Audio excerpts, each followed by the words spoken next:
Good afternoon, and welcome to the City Club of Cleveland Hall of Fame induction ceremony.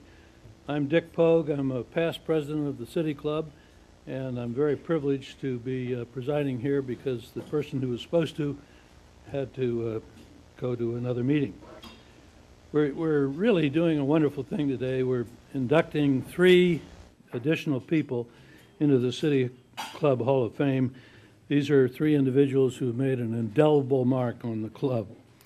The organization is what it is today because of the members of the Hall of Fame over the years, and that comment is certainly true of our 3 inductees today.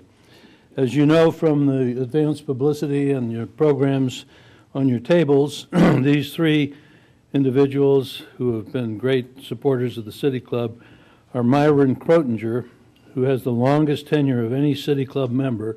He's been a member for 71 years. The second is past Forum Foundation president and past City Club president and a great interrogator of speakers over the years, Bob Lustig. And thirdly, a past treasurer of the Forum Foundation and a past speaker here at the City Club and well known throughout the annals of the club, Jenny Grasselli Brown. Because this is not on the air today, we're not constrained by our usual time limits, so don't be nervous if we go a couple of minutes over the normal time limit. I'd like to say a few words about the City Club Hall of Fame. Membership in it is a tribute to individuals who did more than just attend the meetings over the years, and each one served in some particular way to advance the cause of this great institution. We've had, over the 98-year history of the City Club to date, we've had 28 individuals who have been inducted into our Hall of Fame. And included in that group are well-known names such as Newton D. Baker, who, of course, presided over the very first City Club forum back in 1912, Rabbi Hillel Silver, many of you remember him, past President Chester Gray, Congressman Louis Stokes, and our consummate fundraiser, Stan Edelstein. So those are just a few of the people who have been inducted, and there are 4 City Club Hall of Fame members in addition to myself in the audience today. I'd like to ask them to stand. Nancy Cronin. Nancy? At the same table, Vic Gelb.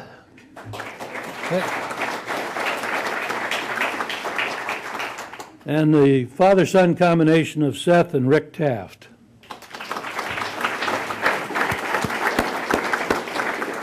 Congratulations to you, and thank you for everything you've done for this great club. Today, our inductees are going to be honored in the order in which they became member. And so to start off, we're going to induct our first person, Myron Krotinger. He will be inducted by former City Club President Art Brooks. Art?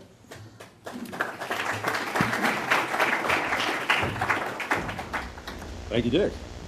A very distinguished gathering. Appreciate the chance to be here and to especially the chance to recognize a good friend and a colleague, Myron, who we call Mike Krotinger. Mike, of course, is already exceptionally well known to the club. He is one of those that more or less embodies the spirit and the tradition that we all thought we found in the club when we first joined, myself in 1969. Like our other inductees today, Mike was a person in the community whose accomplishments extend well beyond the club, broadly and deeply into our community and beyond. In his chosen profession as an attorney, Mike was, by reputation, a lion of a litigator. His success over the years has left a large imprint on his clients, on fellow lawyers, and on the law itself, in cases that changed the business context in a number of industries, in classrooms and seminars, both for budding young lawyers and his peers, as an author of seminal articles in the fields of antitrust and commercial law. As a community citizen, Mike has long been a denizen and patron of the arts, both visual and musical. As a family man, Mike helped raise two fine sons, Andrew and Jonathan.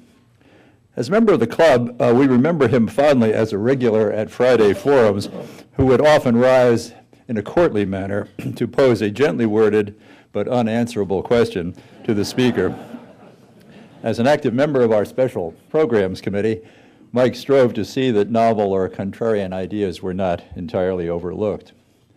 A distinguished graduate in 1937 of the Columbia University Law School in New York City and a member of its prestigious law review, Mike's choice of careers may have been influenced by vigorous debates in the 30s over the proper role of corporate interests in our society. After a stint with the Securities and Exchange Commission, Mike came to Cleveland to work with the firm of Ulmer and Byrne in the liquidation of various trust companies and became a member of the City Club in 1939. By my reckoning, he has been a member during 72.4% of the club's history. The City Archive, which is our newsletters gathered over the years, gives us something of the flavor of the club in the year Mike joined. In April of that year, James F. Lincoln, president of Lincoln Electric, spoke on the topic, quote, "Do we want the New Deal or prosperity?" Fred Stashower was reelected to the board as treasurer because he kept the deficit at $150. The board included such luminaries as Chester C. Bolton and Philip Porter, among others. Two discussion tables labeled the Sanhedrin and Soviet tables gave vent to friendly but disparate lunchroom conversations. The 26th annual review held at Public Hall that year and many other years was said to be necessary because, quote, "there are still stuffed shirts to be unstuffed and egos to be deflated." Mike's specific contributions to the Cleveland community and to his profession are many and varied, too many to mention here, and with apologies to him for selecting only a few of these milestones, I note the following. One, a frequently cited article published in the Columbia Law Review in 1942 entitled "The Deep Rock Doctrine, a Realistic Approach to Parent and Subsidiary Law." Secondly, the case Mike argued in the Supreme Court of the United States in the mid-1960s, which led to the conclusion that drugstores could sell brand-name drugs at discount prices, something which affected us all.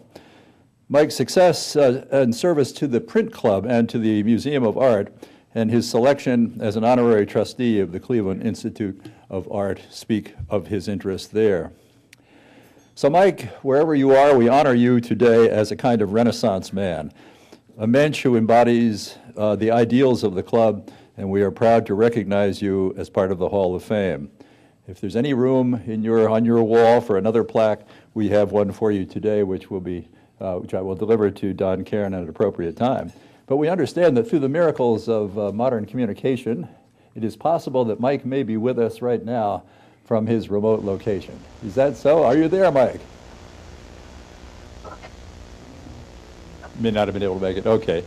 Well, thanks so much. I find it to be a great honor to have been associated with Mike, and I wish him the well. Also, the plaque can be presented by Don Cairns. I think he's a reliable presenter. Don, come up and pick it up.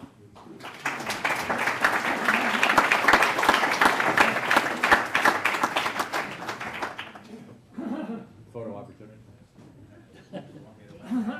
Yes, I did, yeah. Okay.